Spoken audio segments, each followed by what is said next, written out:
Welcome. In this video, I will inform you NFPA 25 requirement for the weekly checking of fire pump. So as per NFPA 25, before starting the weekly checking of fire pump, few point has to be ensured.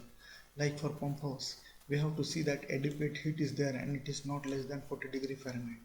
The ventilation system is okay. For the pump system, check the suction discharge and bypass valves are open.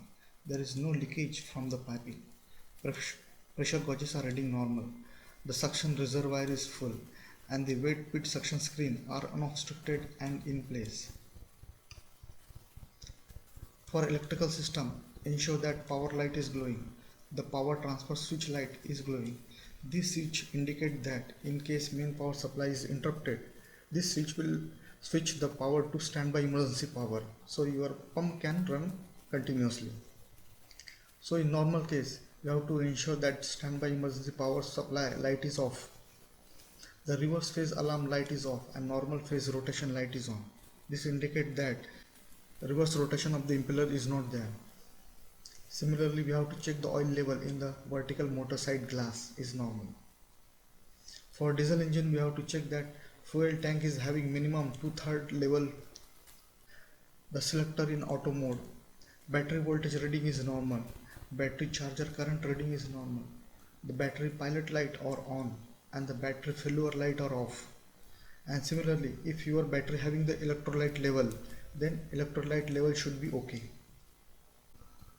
No corrosion at the battery terminal. No error alarms. Engine running meter is healthy. Oil reading are okay. The cooling water level and the flow is okay. And the water jacket heater is okay. In case steam is being used, then check the steam pressure is normal.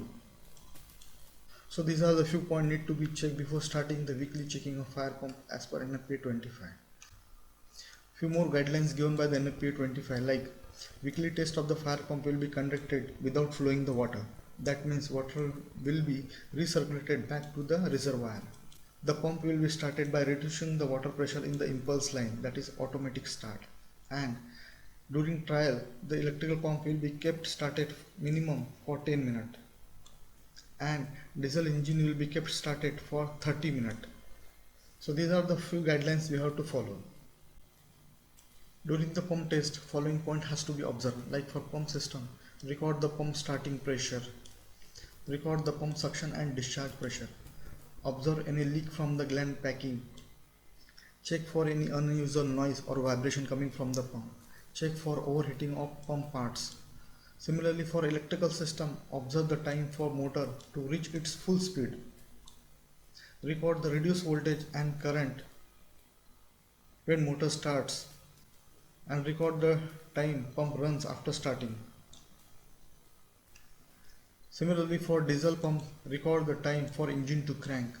Note time for the engine to reach its full speed. Observe the engine oil pressure, speed, water and oil temperature indicators frequently.